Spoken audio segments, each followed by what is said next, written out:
حشد الكفار حشد المنتقم، أعلنوا الحرب وجهزوا الرحال، بلغ الأمر النبي عندها، عبأ الجيش وهيأ الرجال، أمر الرماة ألا يبرحوا، جبلا يحضن ساحة القتال، التقى اس سرزمین نے کتنے ہی عظیم واقعات اپنی آنکھوں سے دیکھے، اور اس ہوا نے کتنی تلخ باتوں کو سنا۔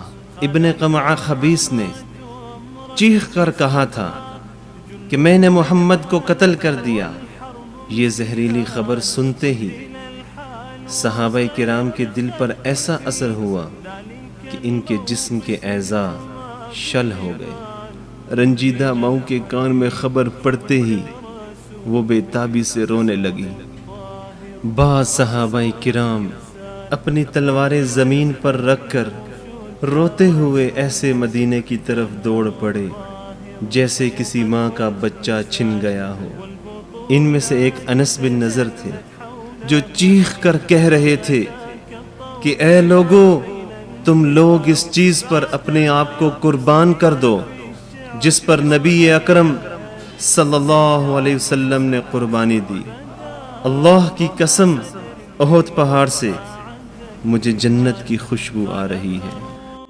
أمر المصطفى جلهم خالف والحرب امتثال، بدل الحال وخير الخلق في ذلك الموقف يرمى بالنبال۔ نبی اکرم صلی اللہ علیہ وسلم کے لشکر کی تعداد کم تھی اور دشمن کے لشکر کی تعداد مسلمانوں کے مقابلہ میں 3 گنا زیادہ تھی۔ اس علاقے کو نبی اکرم صلی اللہ علیہ وسلم نے دشمن کے پہنچنے سے پہلے ہی اپنے لیے انتخاب کر لیا تھا۔ جبل الرماد سے اس پہاڑ تک صف بندی ہوئی اور ان دونوں پہاڑوں کے درمیان لشکر اسلام میں صف بندی کی۔ دشمن تعداد میں زیادہ ہونے کے باوجود مسلمانوں کے ساتھ لڑنے کی جرت نہیں کر پا رہے تھے اور بھاگ کر بار بار پچھلی صفوں میں چھپتے۔ یہ وہ راز تھا جس کی وجہ سے مسلمانوں کو فتح نصیب ہوئی۔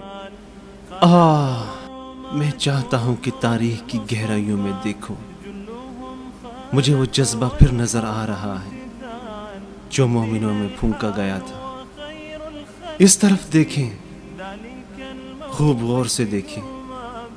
اے میرے رب، گویا وہاں رسول اللہ، ابو بکر، طلحہ اور ان کی تلواروں سے خون ٹپک رہا ہے۔ اے کاش میں ابو دجانہ، مصعب بن عمیر، علی بن ابی طالب، سہل بن حنیف، مالک بن سنان، ام عمارہ یعنی مجاہدہ ام عمارہ، قتادہ بن نعمان، عمر بن خطاب، حاتب بن ابی بلتع اور ابو طلحہ کی جماعت کو دیکھتا۔ کس طرح آپ صلی اللہ علیہ وسلم تک پہنچے۔ وہ کتنا مشکل وقت تھا جب نبی اکرم صلی اللہ علیہ وسلم کے چہرے اور سر سے خون ٹپک رہا تھا۔ اس جگہ کو دیکھ لیں جہاں صحابہ کرام کے جسم مبارک بکھرے پڑے ہوئے تھے۔ صحابہ کرام اپنے آقا کے دفاع کے لیے قربانی دے گئے۔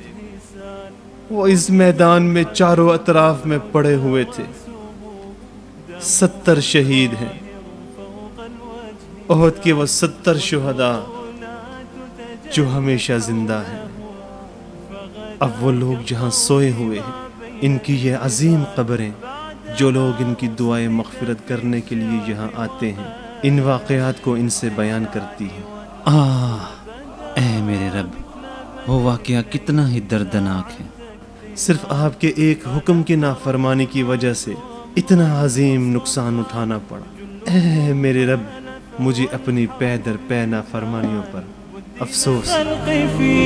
ذلك الموقف يرمى بالنبال، هجم الحبيب شج رأسه، دمه الطاهر فوق الوجه سال، هجم الحبيب شج رأسه، دمه الطاهر فوق الوجه.